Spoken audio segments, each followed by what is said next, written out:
Okay, and how do you respond to Ambassador Foley's claim, shared by all the people who signed the memo, that the ban is a betrayal of American values? The ambassador is certainly entitled to his opinion on that. There are many, obviously it's very clear that this policy has many opponents, but fundamentally it's designed to try to keep the United States. Okay, so that little clip right there is just a taste of what we're about to watch. This is a full-on congressional hearing, and you just saw Representative Ilhan Omar questioning this guy, Mr. Edward Ramatowski from the State Department. And honestly, what you're about to see is a masterclass in how to handle a political ambush. You've got a career public servant. This guy's been with the State Department for over 30 years. He's not a politician. He's a professional. And he is being questioned by a Democrat who is clearly trying to score political points. Omar is trying to get him to badmouth his own department, his fellow officers, or the president. And he is just not having it. We're going to watch the whole exchange now. And I want you to pay close attention to how he answers, not just what he says. He is trying to explain legal process and policy implementation. And she is trying to create a political gotcha moment by using hearsay and quotes from people who resigned. This is the kind of nitty-gritty political exchange I love to break down. Let me know what you think in the comments below as we go. Do you think he handles this political pressure well? And hey, if you like this kind of no-nonsense political breakdown, make sure to hit that like button and subscribe. It really helps the channel. Over 33 years, yes. Oh, wonderful. Has it been typical for more than 100 people to sign dissent memos on a given policy? That would be atypical, I think. Atypical. Has it been typical for policy to drive several SOs to publicly resign in protest? There have been Foreign Service officers who've resigned in the past over various policies. That's true. In June of 2017, between the second and the third version of the Muslim ban, more than 100 diplomats signed a dissent memo that said, quote, banning travelers from these 7 countries calls back to some of the worst times in our history. Former consular officer Christopher Richards, who resigned in protest of the Muslim ban, said in an op-ed that the consular officers were not able to issue waivers on their own, that they had to get approval from the State Department. Would that be you? Do you give that approval? No, that's not correct. The consular officers make the decision on the first 2 prongs of the waiver, national interest and undue hardship, and then the interagency security review provides the guidance on the security prong. So that's not a decision you get to make, no. Or is the White House involved in that decision? Not at all. Okay. Sarah Gartner, another former FSO who resigned in protest over the Muslim ban, told CNN that fellow officers, quote, felt pressure to approve as few folks as possible for the waiver. She also said that the Muslim ban had been, quote, reworked and sanitized by layers of bureaucracy with people distracted by the next terrible thing. It can be easy to forget it's even happening. Well, it looks like Congress hasn't forgotten. And Madam Chair, I have a signed testimony from 4 former FSOs that I would like to enter into record.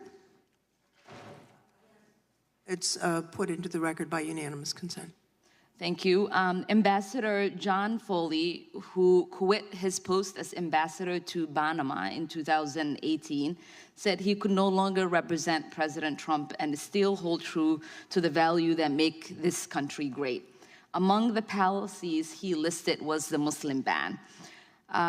In the end, how many diplomats and consular officers signed the dissent memo protesting the ban?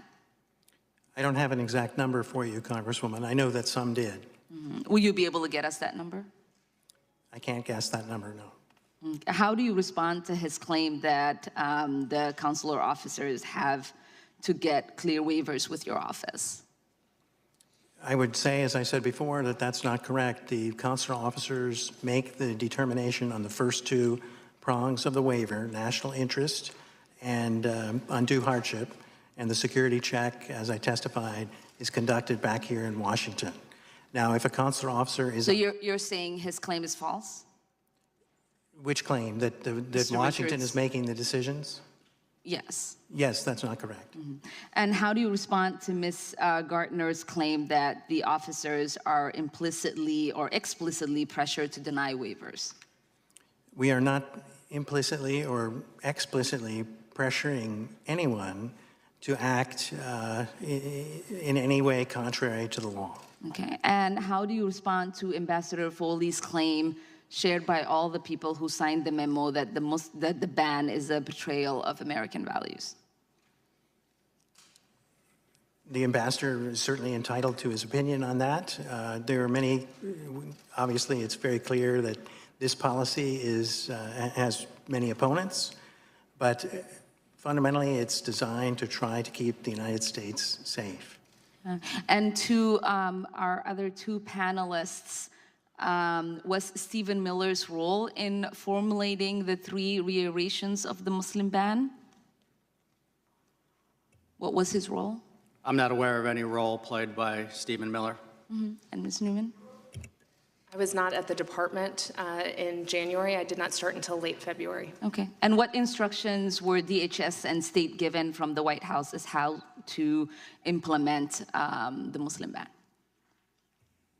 I wasn't given any instruction from the White House. Again, ma'am, I was not at the department in January 2017. The department was not All right, forget the play-by-play. Let's get straight to the analysis, because what we just saw was a political ambush and the target refused to be taken out. This entire exchange was a masterclass in professional composure versus political theater. Let's be clear about the setup. Ilhan Omar came in loaded for bear. She had her quotes, her talking points, and her narrative already written. She was not there to find information. She was there to create a moment. Her entire case was built on hearsay, quoting people who resigned. She brought in quotes from a former FSO, Christopher Richards, and another one, Sarah Gartner, who felt pressured. This is the classic political hit. People who quit said this. What do you, the guy who stayed to do the job, have to say? And Mr. Ramatowski just dismantled it piece by piece. First, the waiver process. This was her gotcha moment. She claims officers couldn't issue waivers, that he was the bottleneck. His response, no, that's not correct. He didn't get angry. He didn't get flustered. He just corrected her on the record in front of Congress and explained the actual process. He explained that the officers do make the decision. He shut down her entire premise. She was operating on bad intel from someone who had left, and he corrected her with the facts from the people still doing the work.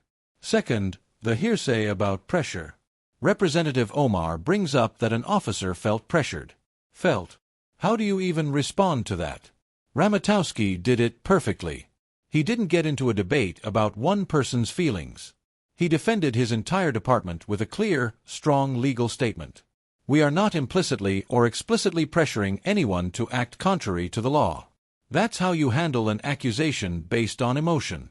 You respond with policy and fact. But the best part, the absolute best part, was the final trap. The betrayal of American values question. This is the oldest trick in the book.